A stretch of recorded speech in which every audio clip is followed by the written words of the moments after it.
This lecture is about functional analysis. It's really a continuation of the lecture from last time. So basically everything we talked about with functional analysis was what you could learn based on the first derivative. What we're talking about today is what you can learn based on the second derivative. This lecture will teach you how to do the additional things. I had that list of things that you need to know how to do when you see a function. This is the second half of that list. So the first thing that is useful that you can learn from a function is its convexity or concavity. I want to warn you a little bit about language. Unfortunately, if you're asked to find the concavity of a function, the answer over a particular range, the answer will be either convex or concave. That's just how the words are used, unfortunately. So a function is convex when it has a positive second derivative. It is concave when it has a negative second derivative. In terms of terminology, there's some alternate terminology you sometimes hear used. So convex functions are sometimes also called concave up. I find that a little easier to remember just because the shape of a convex function is a U shape. The shape of a concave function looks like an upside down U or a lowercase n. And so you understand now why we would call convex portions of the function concave up versus concave portions of the function concave down. Sometimes it's easier to think about these ideas just looking at a graph. So here we have a function split into 4 different regions. Notice that its first derivative is negative in regions 1 and 2 because the function is decreasing over those regions. But notice that the shape of the function really changes between region 1 and region 2. In region 1, it looks like the letter N. And its second derivative would be negative, so this is a concave function in region 1. Versus in region 2, it looks like the left side of the letter U. It has a positive second derivative, so it is convex. Notice that that convexity continues into region 3. So while in region 3 the first derivative becomes positive, the function begins to slope upward, the second derivative is still positive, so the shape looks like the right-hand side of the letter U. Versus in region 4, the function is still increasing, the first derivative is still positive, but the second derivative has switched to being negative, and so the graph now looks like the left side of the lowercase letter n. To think about the dividing spaces between region 1 and 2, and again between region 3 and 4, we call these inflection points. Inflection points are anywhere where the function switches from either concave to convex or from convex to concave. Now, if we think about those 2 points, the point between region 1 and 2 and the point between region 3 and 4, notice that between those 2 points, the sign of the second derivative changes. Now what that means is that the second derivative must be 0 exactly at the inflection point. Unfortunately, if we want a test for an inflection point, it is not enough to know that the second derivative is 0, or sometimes you can also switch convex to convexity or vice versa if the second derivative is undefined. So if you're looking for inflection points, you look for all of those places. However, that is a necessary, not a sufficient condition for an inflection point. So once you have found those points, unfortunately, the only thing you can do at that moment, is to pick 2 test points, one on either side of the potential inflection point, and check whether or not the second derivative changes signs. If the second derivative changes signs from the left to the right of the potential inflection point, it is actually an inflection point. So let's go ahead and do a quick example. Here we have the function f of x is x to the 4th. So you're going to take the first derivative. You get 4x cubed To look for an inflection point, you're going to take the second derivative. You get 12x squared. So now you ask yourself, where is the second derivative either equals 0 or undefined? Well, this is a polynomial. There's no place where it's undefined, and it's equal to 0 if x is equal to 0. So now we need to take 2 test points to either side of the potential inflection point. I'm going to pick -1 and +1 just because they're really easy to plug into this function. So I plug -1 into 12x squared. I get positive 12. I plug a +1 into 12x squared, and I get positive 12. So notice that the sign is positive on either side of x equals 0. What that means is that 0 is not an inflection point because the sign on the second derivative did not change. Go ahead and try this example now on your own.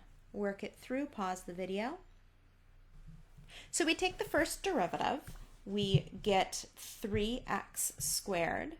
We take the second derivative. We get 6x. We now need to check where it's either undefined or equal to 0. There's nowhere it's undefined. It's equal to 0 when x is equal to 0. So we will pick 2 test points on either side of the potential inflection point. Again, I'll choose 1 and -1 just because they're easy. I look at my second derivative. There it is 6 and -6, so the sign does change. So what that means is that 0, 0 is an inflection point because the sign of the second derivative has changed. Here's another example for you to try. Go ahead and pause the video. So go ahead and take the first derivative here. We get 3x squared minus 6x minus 24. We'll take the second derivative. We get 6x minus 6, and we notice that the 6 nicely factors out so that I get x minus 1, which makes it really easy to conclude that the second derivative is equal to 0 when x equals 1. Now for this example, I'm going to also determine the convexity and concavity. And to do that, it's fairly straightforward, very similar to what we did when we were looking for local minima and maxima. I check that my potential inflection point is in the domain of the function. It is, because this is a polynomial. It's defined on the full real line. And then I make myself a little table. I'm going to look at the interval -∞ to 1 and 1 to positive infinity. I'm going to determine the sign of the second derivative by plugging a test point into the second derivative. So the easiest test point to the left of x equals 1 is probably x equals 0. And I would get a negative second derivative, -6.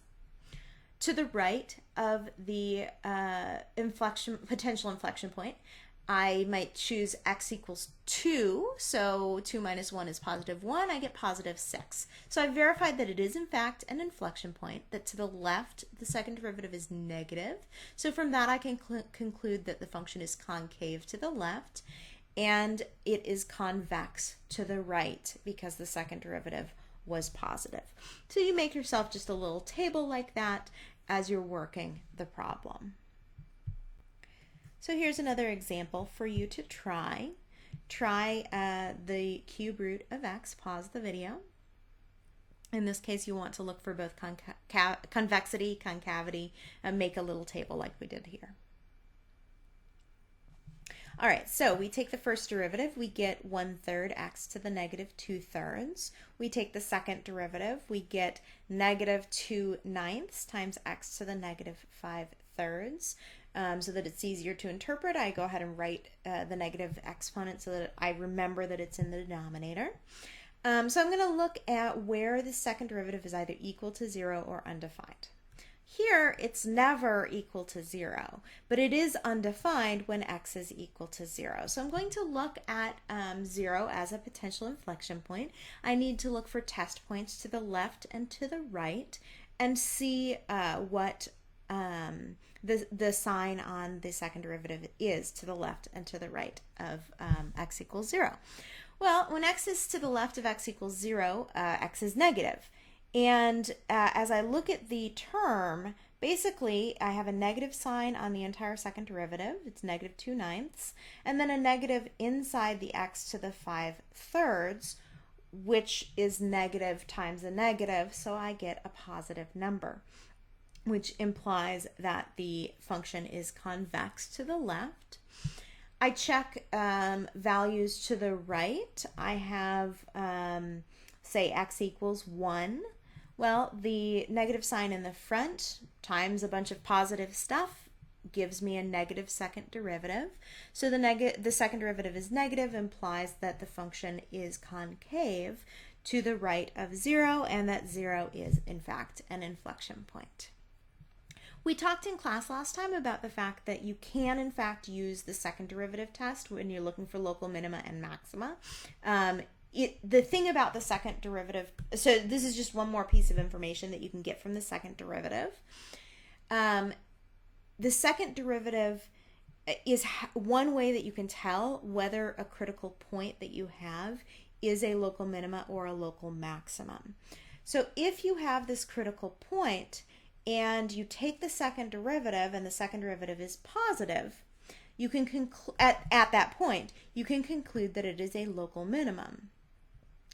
At that point, if the second derivative is negative, you can conclude that it is a local maximum. And you can go ahead and just draw a little picture for yourself that if x is greater than 0, it's going to be a convex function. It's going to be the U shape pointing up, versus if the second derivative is less than 0, it's going to be concave. It's going to make the lowercase letter n, so that would make it a local maximum.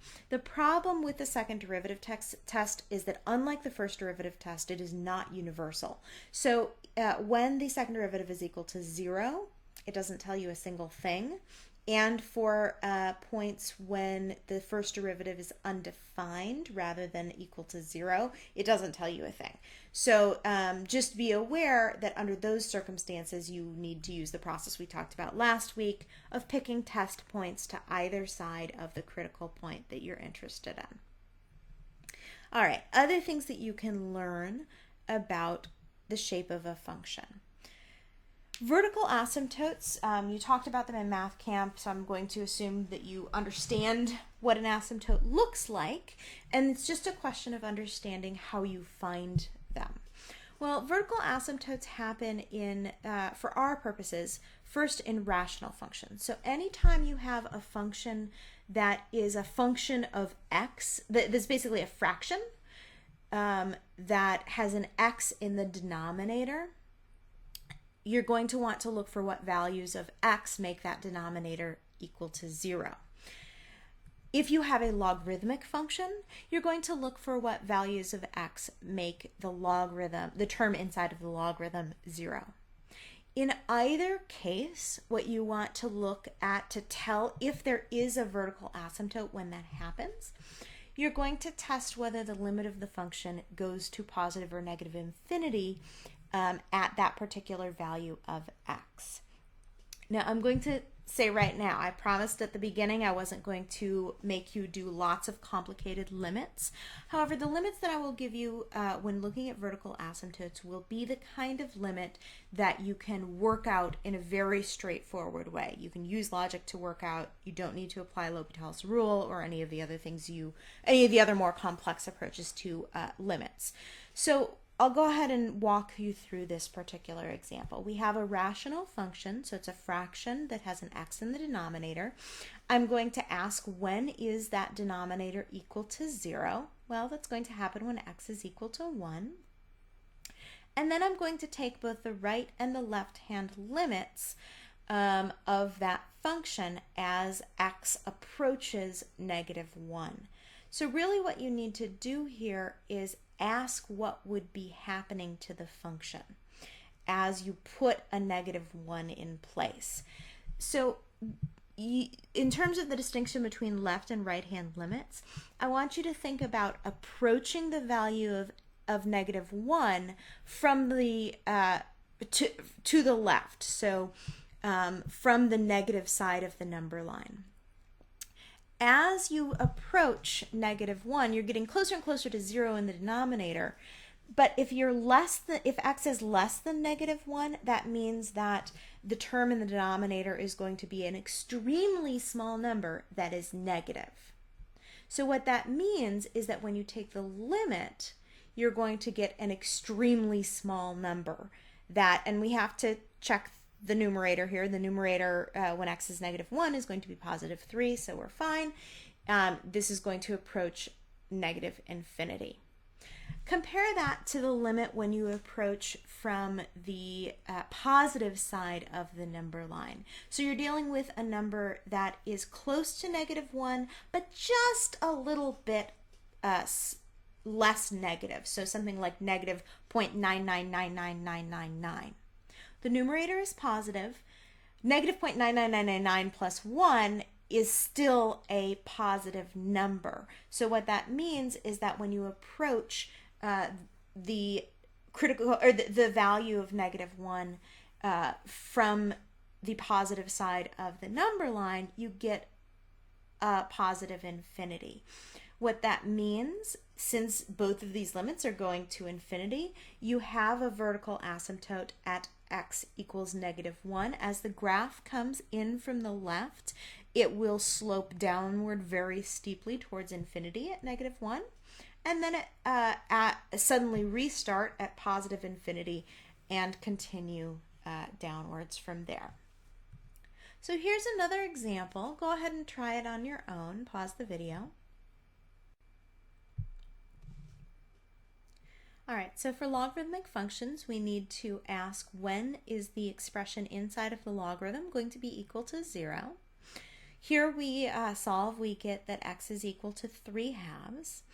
We look at the domain of the function and we realize that the domain of the function, remember that the thing in the logarithm can only be positive, so it's going to start at x equals 3/2 and go all the way to positive infinity.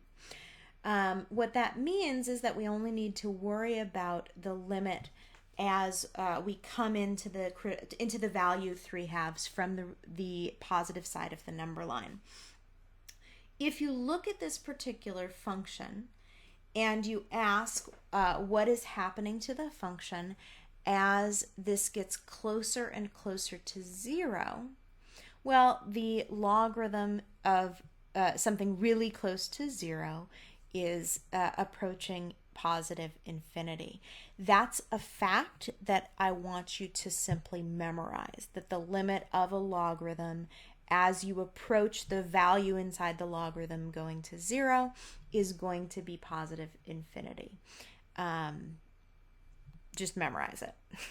So what you can conclude then is that there is a vertical asymptote at x equals 3/2, that as the function approaches 3/2 from the positive side of the number line, it is going upwards to positive infinity. Now, at the beginning of this class, I promised we would not be doing any very intensive limits.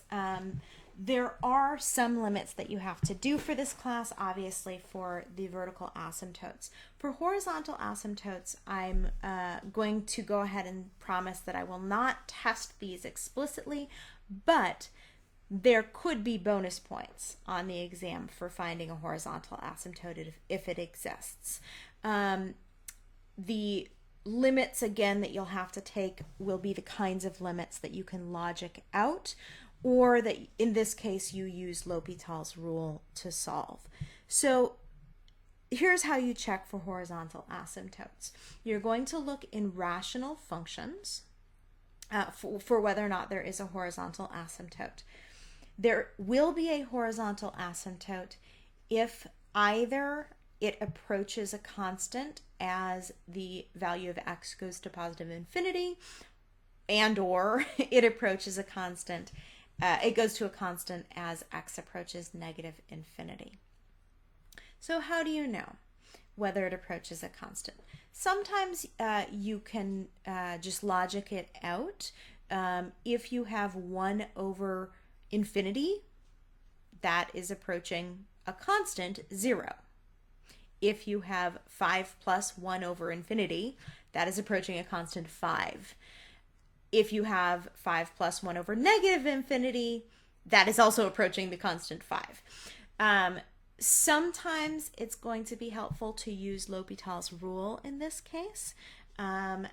So if you the beautiful thing about L'Hopital's rule is what it says is that if you have a limit of one function over another function, the value of that limit is identical to the value of the limit of the ratio of the first derivatives.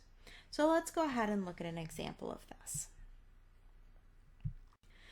If we take the first derivative of the numerator, we get negative 3. If we take the first derivative of the denominator, we get positive 2.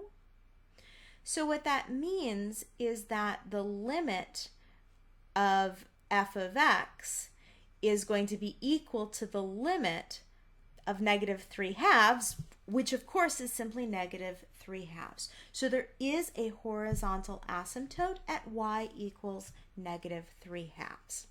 Like I said, this is not going to be formally tested, but if I give you a rational function to graph, there may be a bonus point or two for finding the horizontal asymptotes. The last part of this lecture is about sketching graphs. When you sketch a graph, there is basically a process to go through. You always need to find the domain of the function, check for the x and the y intercepts, check and draw any vertical asymptotes if you have a rational or logarithmic function, bonus points for checking and drawing horizontal asymptotes if you have a rational function. You're going to find the first and the second derivative, and off of the first and second derivative, find critical values, find critical points, find the local minimum and maximum, and find all of the increasing and decreasing regions. So that's basically everything from last week. And then everything from this week, find all the inflection points, find the different regions where the function is convex and concave. The last step, you're going to plot each of the points. You're going to sketch a graph between the points using that information you found about increasing, decreasing, convex, concave, and making sure that you keep track of any asymptotes that you've found. So let's look at this function, 1 over x plus 3. The domain of the function is the full reals except where the denominator is equal to 0 when x is equal to negative 3.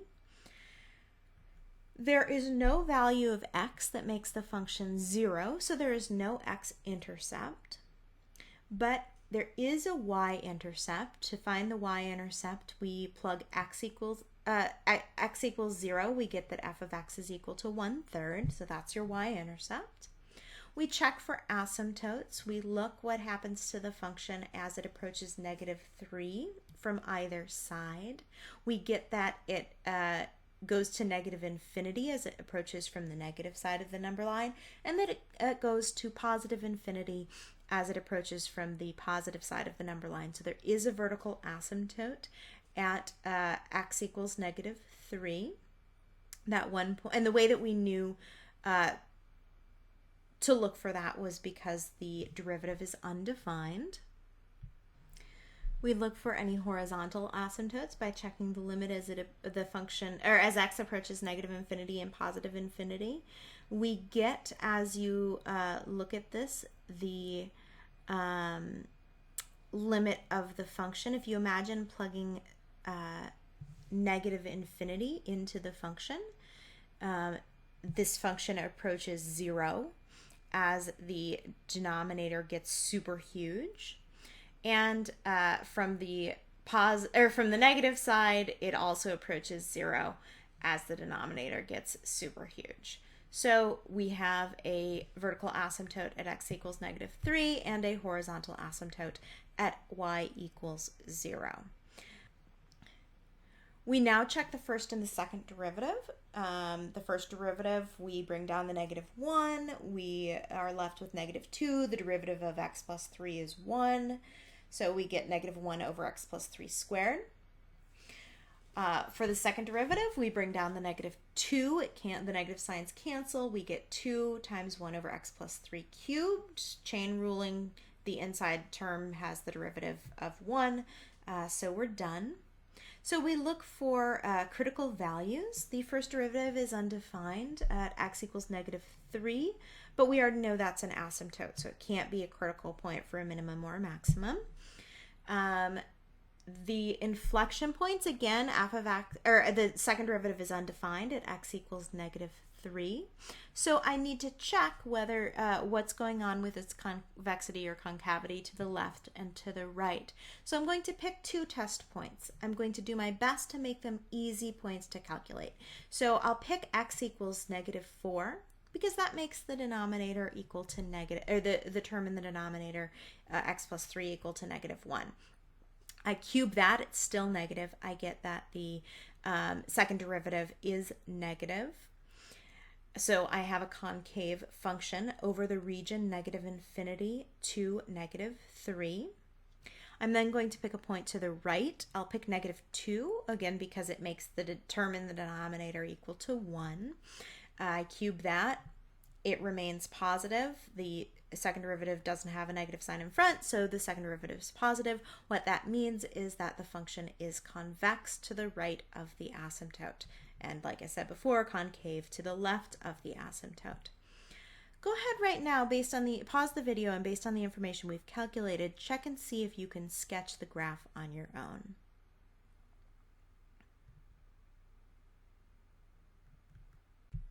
So using the information that we had found, we know that the function is concave to the left of a vertical asymptote, -3, and that it is convex to the right, and that it has a horizontal asymptote at y equals 0. And so the graph that we would draw would be this vertical line. Vertical line showing the asymptote at x equals -3. We should have a label on the horizontal asymptote at y equals 0. We should also have a label on the y-intercept of y equals 1/3. So here's another example. Why don't you go ahead and pause the video, try it on your own.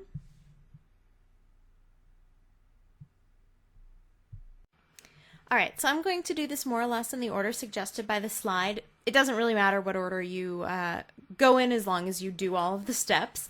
So I check the domain. In this case, it's a polynomial. The domain will be the full real line.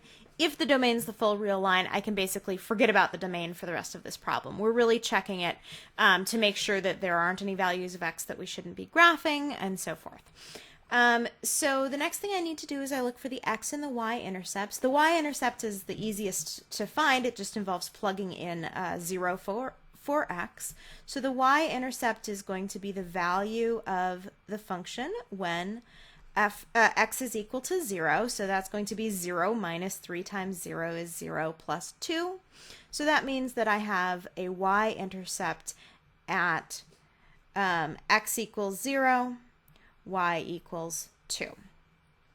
To find the y-intercept, I need to check the roots of the function. And remember, from algebra, there are 3 different ways to get the roots of a function. You can factor it by hand, you can use the quadratic formula, or you can complete the square. Any of those is fine. I always try to hand factor it just to see if I can do that. So in this case, the first term is just x squared, so the only way to get that is x times x. The constant term is 2, so the only way to get that is either +2 times +1 or -2 times -1. So I'm going to think through those 2 options and whether either of them, when they add together, would give me this -3 term. And I say yes, absolutely. But if both of them are negative, when I FOIL this thing out, I will have a -2x term and a -1x term, which will add together to give me this -3x term. So solving when that is equal to 0, I get x equals 1 and x equals 2. So I have x-intercepts of 1, 0 and of 2, 0. So I'm going to just hold those in my back pocket, realize that I need my graph to go through all 3 of these points. I'm next going to check for vertical asymptotes. Remember that the way to check for vertical asymptotes is to just check what kind of function it is and then see if there are any places that make it go to infinity. In this case, this is neither a logarithmic nor a rational function. It's a simple polynomial, so there are not going to be any vertical asymptotes. I think about horizontal asymptotes. It's not a rational function. There aren't going to be any of those either. The next step is going to be to take the first and the second derivatives with respect to x. So I take the first derivative here. I get 2x minus 3. And then I take the second derivative and I get positive 2. Now, the first thing that this positive 2 is telling me is that this is always going to have the same concavity. Specifically, it's going to be convex at every point. So this function is always convex or concave up. Notice that little obnoxious bit of terminology. When I say concavity, the concavity can be either concave or convex. Sorry, that's just how the world works. What that also means is that any point that I identify using this second derivative, using this first derivative as a local min or max, it has to be a local min because the shape of this graph is going to be up like that. So I'm now going to ask, when does this first derivative equal to 0? I move the 3 to the other side. I get 3 on the other side. I divide both sides by 2, and I get that x is equal to 3/2 when the first derivative is equal to 0. I need to know the y value in order to graph it. So I'm going to plug in the value of 3/2 into my function. I get 3/2 squared minus 3 times 3/2 plus 2, which is equal to 9/4 minus 9/2 plus 2. Notice that this leaves us 9/4, a negative 9/4, so that's equal to 2 minus 9/4. And I'm going to rewrite this 2 as 8/4, okay? So that when I subtract, I get negative 1/4, which means that I have a local min at 3/2 negative 1/4. All right, so now I'm going to go ahead and, using the information that we just calculated, draw the graph. So I give myself plenty of space to work. I know that I have an intercept at x equals 0, y equals 2, so I'm going to mark that point 0, 2. I know that I have an x-intercept at 1, 0, and I'm starting to think about the shape of this graph a little bit. Notice that my next x point that I care about, just moving along the line, is this local min. So when I label this, I'm just going to be careful and label it over off to the side like that. My other x-intercept, I'm going to label off to the side like that.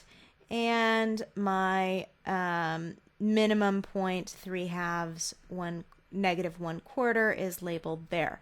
Now notice the spacing on my graph isn't really perfect. If I wanted to come back, I could, erase a little bit here and try and scoot the point up a little bit.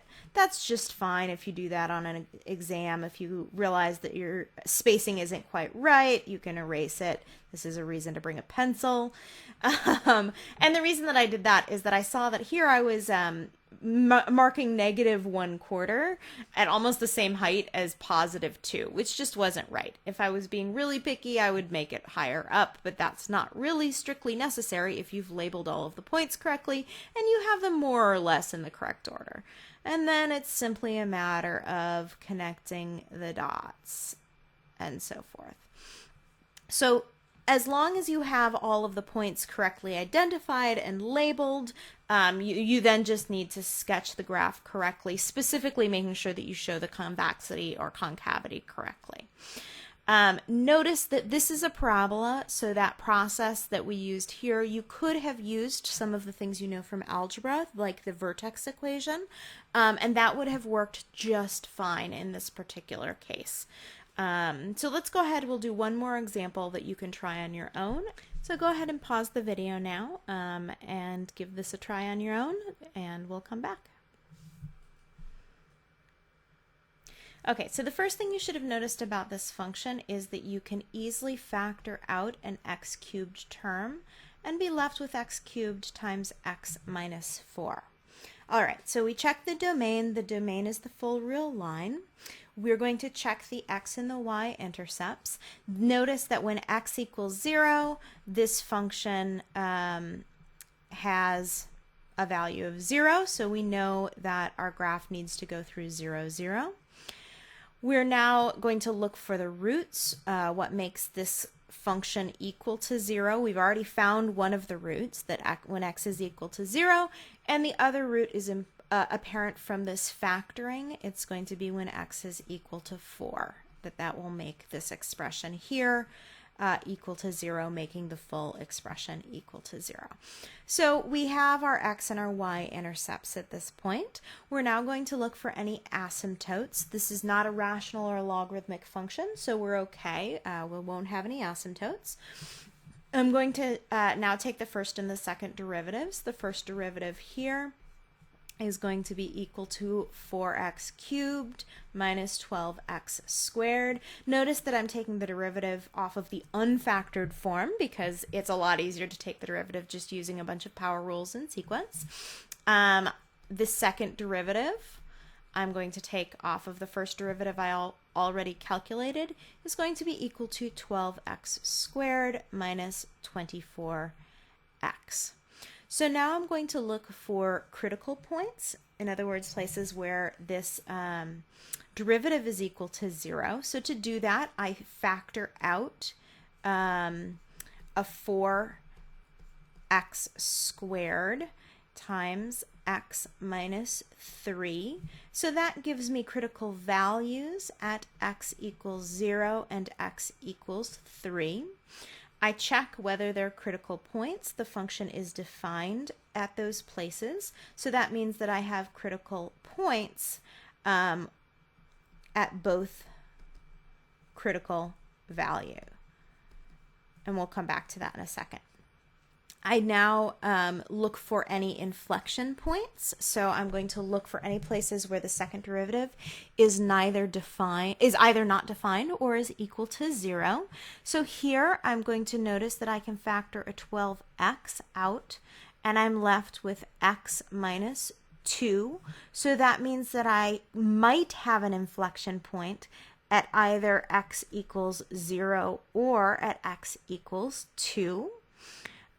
So now I need to ask whether or not either of those are inflection points. And notice that the order here is not super important in terms of whether you're checking concavity first, if you're looking for local minimum or local maxima first.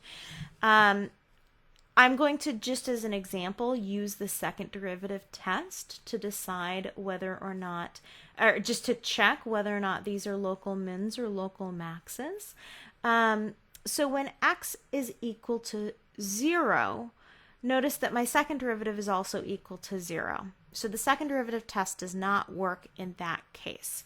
When x is equal to 3, I'm going to check the value of the second derivative. So I have the second derivative's value when x is equal to 3 is going to be 12 times 9 minus 24 times 3. And notice that I could also do this in the factored form where I have 12 times 3 times 3 minus 2. The reason that I point that out is this 3 minus 2 is positive, and these other terms are also positive. So what that means is that the second derivative is greater than 0. So therefore, I can conclude that that when x is equal to 3, I have a local minimum. I now need to think a little bit farther about x equals 0. It may be a minimum or maximum. It may be an inflection point. I don't know yet. So I'm going to just test the value of the first derivative on either side. On either side of x equals 0. So when x is equal, I'm just going to pick 2 points. When x is equal to 1, I'm going to look at the derivative, the first derivative's value at x equals 1. I get 4 times 1 minus 3 is negative 2, so that's less than 0. And I'm going to look at the derivative when x is equal to negative 1. Again, these test points, it doesn't matter what their values are, and I'm just picking things that make it easy to calculate. So here I have 4, and I have negative 1 minus 3 is negative 4, which is also less than 0. So x equals 0 is not a local min or max. Okay, I can cross that off. It may be an inflection point. So now what I need to do is I need to test the value of the first derivative, or sorry, of the second derivative on either side of these possible inflection points. So I'm going to again pick 2 test values on either side. So I'm going to pick the value x equals negative 1, again, because it's super easy to calculate. So I have 12 times negative 1 times negative 1 minus 2. I have 2 negatives multiplied together. That gives me a positive, so that's greater than 0. I take the second derivative at 1. I have 12 times 1 times 1 minus 2 is negative 1. Sorry, so that is less than 0. So in other words, the convexity does change, and this is an inflection point. Okay, I have already checked to the left of the other possible inflection point, x equals 2. So now I'm just going to check something to the right of that. I will choose the value of the second derivative when x equals 3. So I have 12 times 3 minus 2 is positive 1, and that is going to be greater than 0. So this is also an inflection point because the sign of the second derivative changes from one side to the next. So if you were actually doing this problem on a large sheet of paper rather than a tiny computer screen, as you were working through the problem, you would have been creating a table that looked something like this. So notice that I have the first derivative. I've figured out, basically I've signed it continuously. The last thing at this point that's left to do is to figure out the x values where for the points that I've not yet calculated. Or sorry, the y values for the points that I've not yet calculated. So I'm set for the 2 intercepts, obviously. I need to figure out what the function is equal to when x is equal to 3. So I calculate that out. I get f of 3 is equal to 3 to the 4th minus 4 times 3 cubed, which is equal to 81. So I usually think of this in my head as 3 squared is 9, 9 squared is 81, and 3 squared is 9, 9 times 3 is 27, so it's minus 4 times 27. This is also a moment when the alternate expression could have been useful, so if I knew, I could have just written that x cubed is 27, and that 3 minus 4 is negative 1, so that's simply negative 27. So that means that I have a minimum value at, just to write it as an ordered pair, 327. My inflection points, the first one I already know that its y value is equal to 0, so I have 0, 0. The second one I need to calculate, and based on the positive experience doing it last time, I'm going to use this alternate form of the expression. If I take, just searching for space here, the value of the function when x is equal to 2, 2 cubed is 8, times 2 minus 4 is negative 2. So the value here would be negative 16, and I have an inflection point again at 2, negative 16. So all that's left at this point is to actually sketch the graph. So I'm going to use the insight that I have from all of these different points. I have this point at 0, 0 that I'm going to care about. I'm going to be pretty parsimonious with my y-axis space because I need to get all the way down to negative 27. So I'm going to put negative 2, 2 negative 16 right there. And I'm going to come a little bit farther down and get negative 27, 3. Notice that, you might erase that if you want to. Just be a little bit careful about the spacing when you have any control over it. Okay, so maybe that line should have been right there. Whatever. That's fine. That's a 2. And now I also know that I have my intercept out here at x equals 4. So I look at at all of the different points that I have, and I look at what each of the derivatives is doing. So at 0, 0, I have a function that's coming in, and it is decreasing, but concave up. So the shape coming in looks a little bit like that. And I usually in pencil just kind of sketch the shape right on the inflection point I'm going to be thinking about. And then coming in the on the right side of the inflection point, I have something that is concave down and also decreasing. So it's going to do something like that. I look at my other inflection point at 2, negative 16. We've already said coming in, it's concave down and decreasing. It looks like that.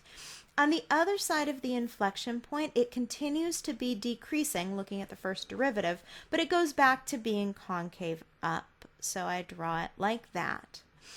I do not have any other inflection points. I know that I'm going to here have a local minimum. So before I actually sketch the full graph itself, I usually check each of those key points. And then this last point is just an intercept that I need to respect. So to finally connect all of the points, I'm drawing something coming in roughly concave up, switching it to concave down, making it concave up again, making it a minimum, and then just increasing from there. And that would be your graph. Just like with anything else, these are the kinds of problems where it's really important to simply label your work, which it's a little harder to see, but making a table like this is always a good idea. Labeling things, your inflection points and your minimum points and your intercepts is always a good idea.